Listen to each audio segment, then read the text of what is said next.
Hi everybody, Dr. Mike here. In this video, I'm going to help you memorize all the different antibiotic classes, whether they target gram-negative or gram-positive bacteria, some examples of each, and also their mechanism of action.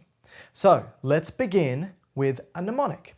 The mnemonic to remember all the classes of antibiotics is going to be: the Queen's Guidance Counsellor said antibiotics can protect many, if not most, royal members. So just like every other mnemonic, take the first letter of each. That's going to be the first letter of each of the antibiotic classes. So let's take a look. So for the T stands for tetracycline.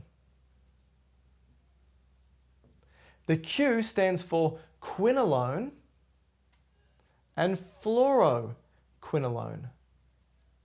Fluoroquinolone. The G stands for glycopeptides. The C stands for cephalosporins.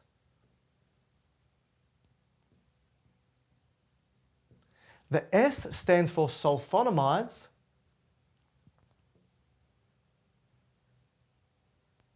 The A stands for aminoglycosides.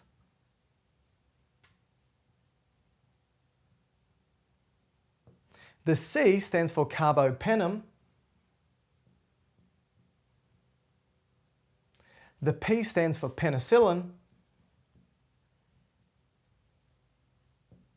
The M, now here's the thing, we've got M, M, M. So, how do we remember? So, I've made this a bit easier for you. The first two letters will help you here. So, MA, macrolide. So, we've got the macrolides. MO, monobactam.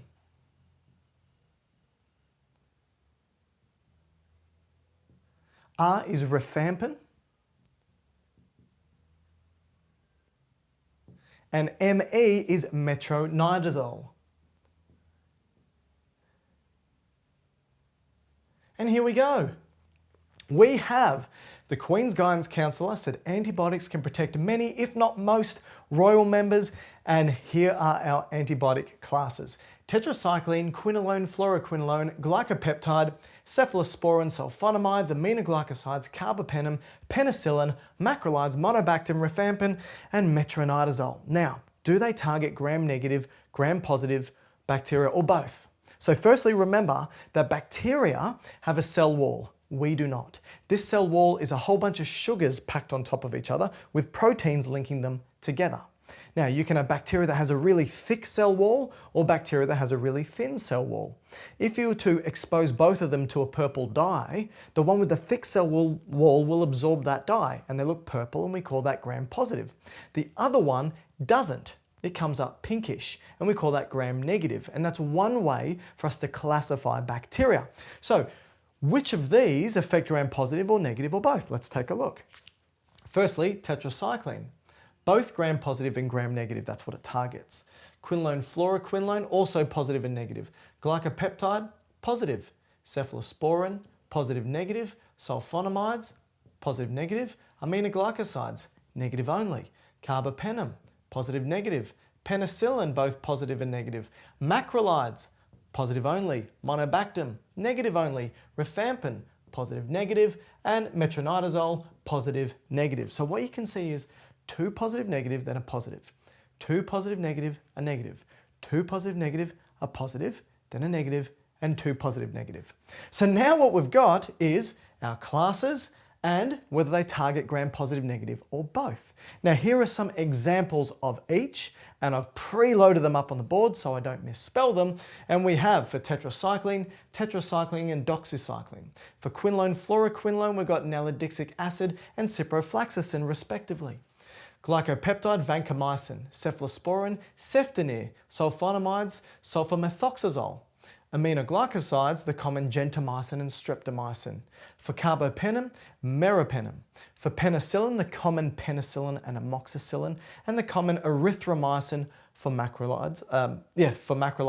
And then for monobactam, we've got the aztreonum, and for rifampin, we've got rifampin or rifampicin, and then for metronidazole, metronidazole. Now, most importantly, we need to take a look at how do these antibiotics work? What is their mechanism of action?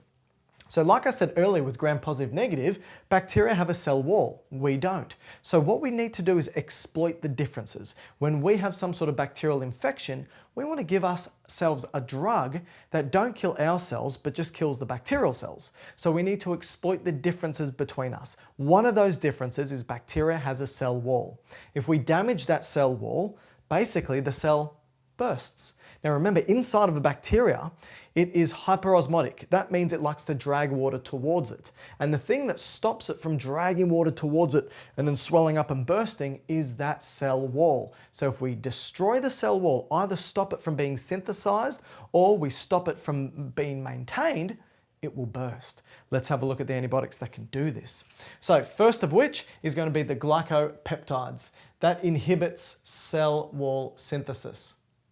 Then we've got the cephalosporins. They also inhibit cell wall synthesis. Then we've got the carbapenems. They also inhibit cell wall synthesis. Penicillins, we all know, inhibits cell wall synthesis. And then we've got the monobactams, inhibit cell wall synthesis as well. Now, they don't all do it the same way. They all do it slightly differently, yet in a similar fashion, but they're inhibiting that bacterial cell wall from being made or being maintained, which ends up making the bacteria burst. So that's one way. We've exploited the cell wall. What's another way? So remember that we have DNA that needs to go to RNA that needs to go to amino acids or that fold to proteins. So DNA to RNA is transcription. RNA to proteins is translation. And bacteria do both of these different to us. So first of which is the translation, reading the RNA to turn into amino acids that can fold into proteins. We have ribosomes, right? Ribosomes have two subunits. And basically the mRNA feeds into the subunits. We read it and spit out amino acids. So for us humans, our two subunits are 60S and 40S. But for bacteria, it's 30S and 50S. So we can target specifically the ribosomal subunits, stopping translation from happening. So what we've got here is tetracycline. That specifically stops the 30S subunit of the ribosome. Brilliant. We've also got the aminoglycosides. That stops the 30S subunit as well. Again, stopping translation. And we've got the macrolides. This stops the 50S subunit. Brilliant. So we can stop translation. What else can we do? Well, let's take a look. If we look at the quinolones and fluoroquinolones, what we can do is, remember, if we take a look at the DNA, right, of humans, our DNA is linear, but it's double-stranded and it's wrapped around each other. But for bacteria, it's circular, but it's also double-stranded and wrapped around each other. So in order for us to read our DNA, we need to unwind it. So bacteria need to do that as well, but because they're slightly different, they use different enzymes to do this. Now, both of those enzymes are called topoisomerases, but they're different. Now here, the quinolones and fluoroquinolones, this is important. So for DNA synthesis to occur, we need to unwind it. And the topoisomerase that bacteria use is topoisomerase 2 and topoisomerase 4. So we can inhibit those two topoisomerases, inhibiting DNA synthesis. And that's what quinolones and fluoroquinolones do. Then if we take a look at the sulfonamides, what they actually do is they target folic acid synthesis. So we need folic acid for survival. Now the difference is we get our folic acid from our food. Bacteria has the enzyme to synthesize it. So since we don't have that enzyme, we can target that enzyme, and if it doesn't work, no folic acid synthesis, no survival. So we can target folic acid synthesis through the sulfonamides. Now the last two mechanisms is for rifampin and for metronidazole. How do they work? So we've spoken about DNA synthesis, right? What about, and we've spoken about here, the 30S and 50S subunits, so translation. What about transcription, turning DNA to RNA? So this is using an RNA polymerase. Now, that's what rifampin does, is it inhibits RNA polymerase. So you can say RNA polymerase. So DNA transcription. That's what it inhibits. That's what rifampin does. And again, they use different polymerases to us. And then finally, metronidazole, very effective antibiotic, it works by actually just damaging the DNA damage. How does it do it? It oxidizes the DNA. When you oxidize DNA, you pull electrons away from it, and then the DNA is damaged and cannot be read and no longer can be used. So what we've just worked through is a mnemonic to remember all the classes of antibiotics.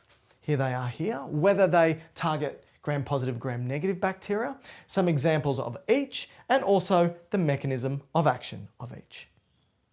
Hi everyone, Dr. Mike here. If you enjoyed this video, please hit like and subscribe. We've got hundreds of others just like this. If you want to contact us, please do so on social media. We are on Instagram, Twitter, and TikTok at Dr. Mike Todorovic, at DrMiketodorovic. Speak to you soon.